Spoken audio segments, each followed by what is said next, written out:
Muito bem, velho. E o golpe correndo solto. Tá certo? O golpe correndo solto. Tá? Voltando um pouquinho, no 13 de março, grande comício na Central do Brasil. Com todas as lideranças de esquerda. Você estava lá no Rio, não? Eu fui pro Rio. Fui de trem. O trem Quantos militantes? Quantos militantes? Sim. Os sindicalistas, né? Foi tinha mais de 100 mil pessoas na Central do Brasil. Sabe? Então, bem amplo, né? Prestes. PCB era PCB e PTB as principais bases em defesa da... Então, Brizola, João Goulart, enfim.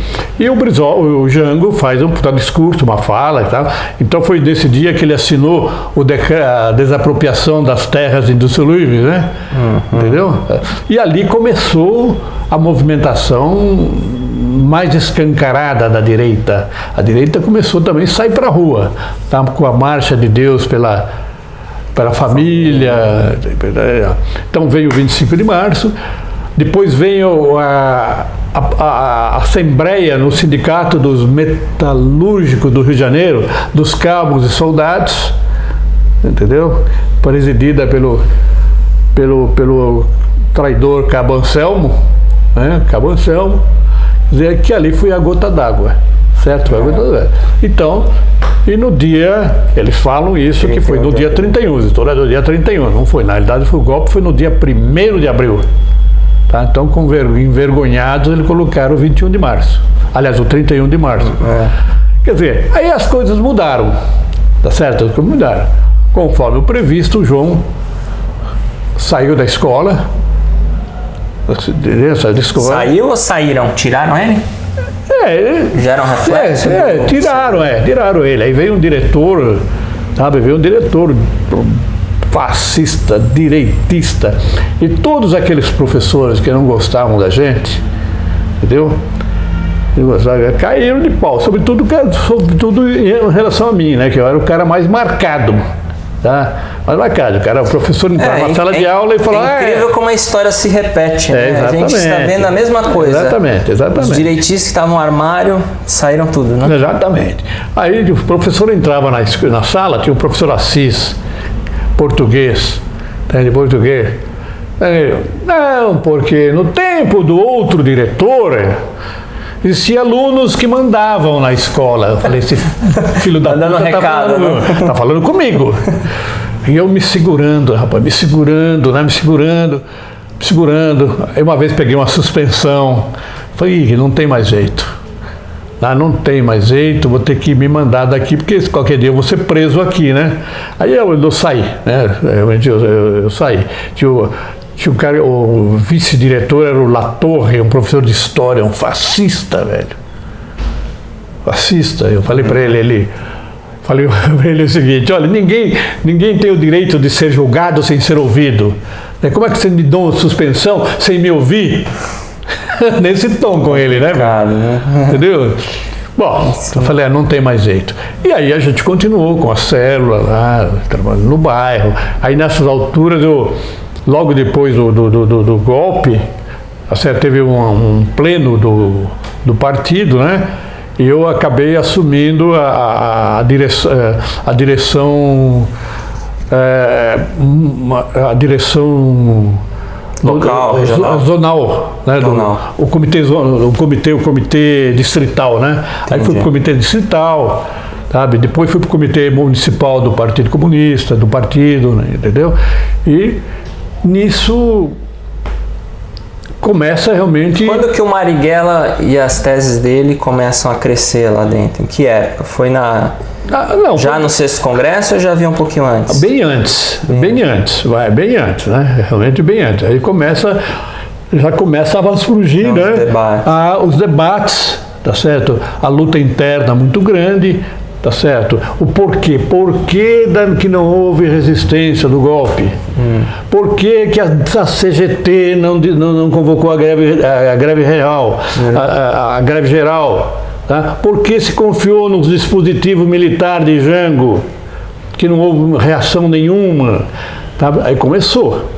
Entende? Começou uma puta luta interna, tá certo?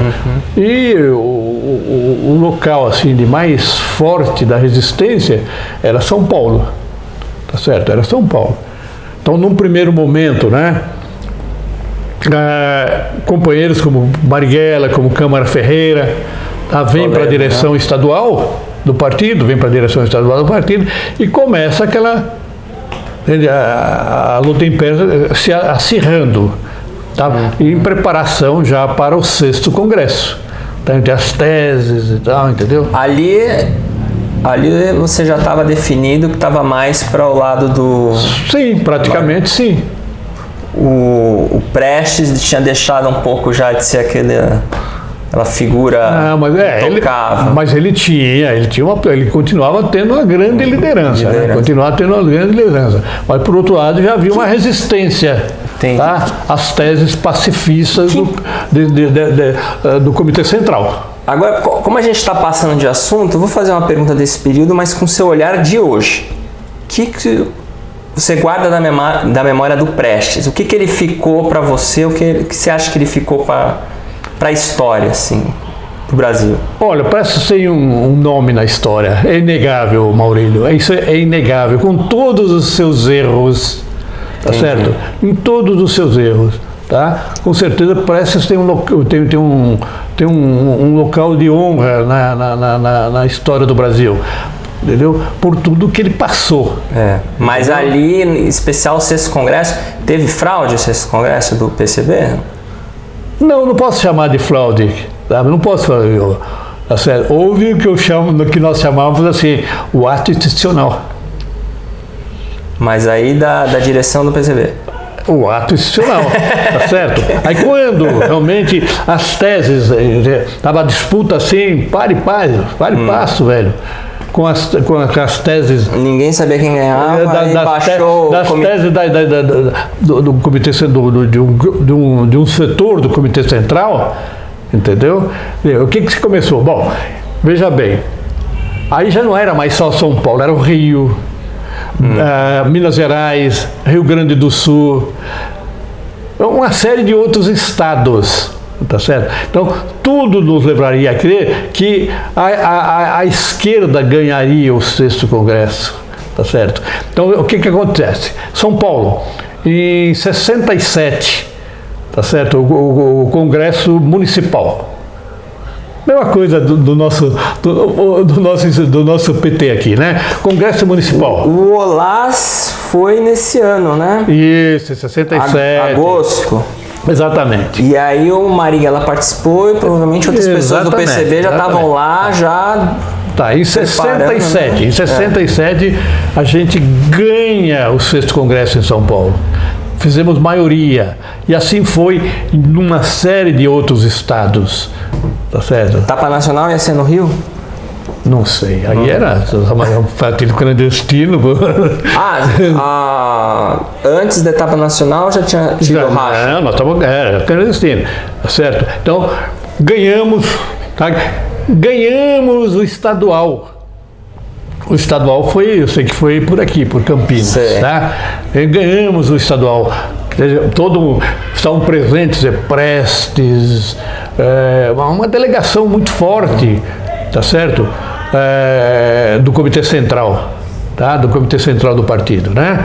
E ganhamos aí Marighella, Câmara Ferreira, todos eles no Comitê Central, no Comitê Estadual do PCB, tá certo? Tá. Muito bem. Aí começou o seguinte, a Olas, né? Marighella vai para Olas. Aí o partido manda emissário dizendo o seguinte, Marighella não está representando o Comitê Central. E aí ele faz aquela carta, que realmente ele não estava representando o Comitê Central, não é? Porque o Partido Comunista Brasileiro deixou de ser um partido revolucionário. Nessas alturas do campeonato, era o racha, praticamente. Tá? Era o racha, praticamente. Então começou, o que aconteceu? Tá? A convocação do 6º Congresso, eles começaram a caçar delegados. Aí a gente brincava que era o ato institucional. Então, caçar os delegados eleitos. Caçar os, suspender, expulsar, tá certo? O jornal Novos Rumos não, aí já era a Voz Operária. A Voz Operária trazia, tá certo?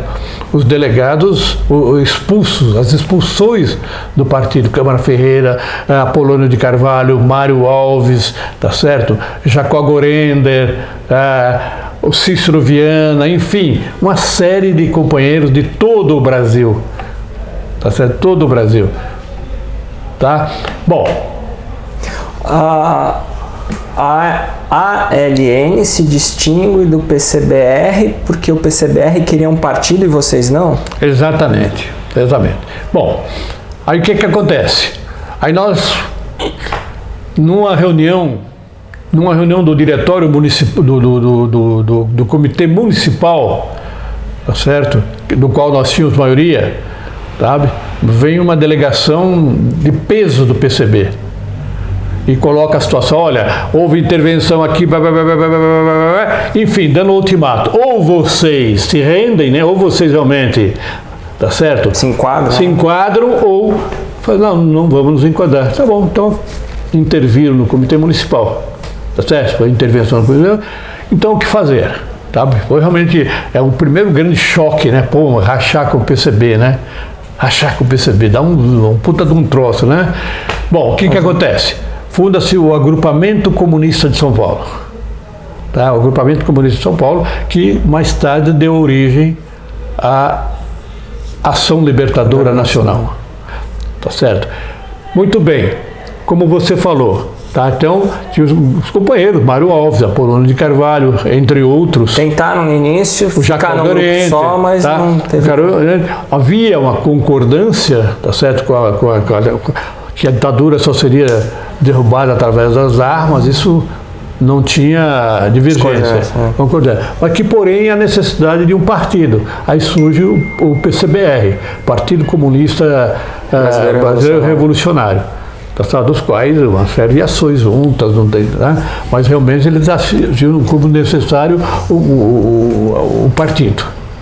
O Apolônio era um cara carismático? Era muito carismático.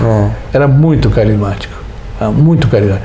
E de história, acredito que ele e o Prestes eram que tinham mais, né? De currículo, né?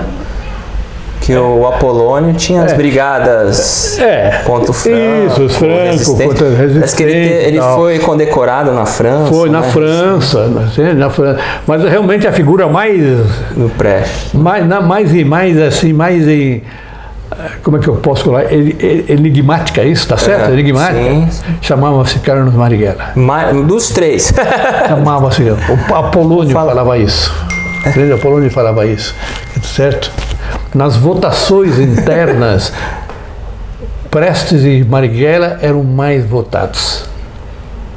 Eram eram respeitadíssimos. Além de tudo, o Marighella era poeta, né? Poeta, Eram respeitadíssimos, não é? Muito bem. Aí, a história diz o seguinte, né? Que a revolução se faz com dinheiro. Então, onde estava o dinheiro? Os bancos, trem pagador. Onde estão as armas? Né? Não vinham da China, não vinham da União Soviética, tá certo? Estavam nos quartéis. Tá? Realmente estavam nos quartéis. E preparando realmente a Revolução Armada. Tá certo? Preparando a Revolução Armada e tal. Bom. Além, um ponto a mais aí do Marighella. Além do carisma, ele tinha coragem também. Liderança nos atos. Liderança e coragem. Liderança e coragem. Não, muita coragem. Certo? Bom. A gente passou a morte do Che, deu um baque em vocês, não? Não, quer dizer, é lógico que dá um baque, né, Maurílio? Dá um baque, claro que dá, uma liderança continental, né, poxa? Mas aquela vontade de erguer os ideais. Aliás, eu vou dizer uma coisa para você, o Marighella era um cara cotado, tá certo? Para assumir o papel que Che... Isso, quem falava eram os militantes, não ele, certamente. Não.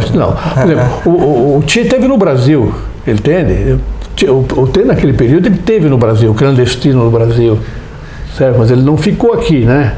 Realmente não ficou aqui. Eu né? não sabia. Ele passou, antes de entrar na Bolívia, ele fez aquele percurso. Fez aquele percurso, né? Certo. E as condições, tá? Então existia uma forte, né, ligação, né, entre os contatos cubanos, que o Marighella já estava fazendo antes. Lógico, tá? Já em 67, antes do rompimento com o PCB, nós já tínhamos mandado alguns companheiros para treinar em Cuba.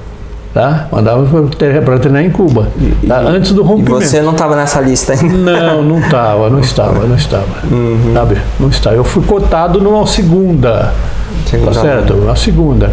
Mas a escolha, velho, é um problema assim, quer dizer, eu acho bem pensado, né? Pô, já estava casado, entendeu? Então veio mandar companheiros que não tinha não pesasse tanto para a organização de estar ajudando, sustentando a família e etc e tal. Esperar um momento que um desses momentos eu iria, tá certo? Eu realmente iria.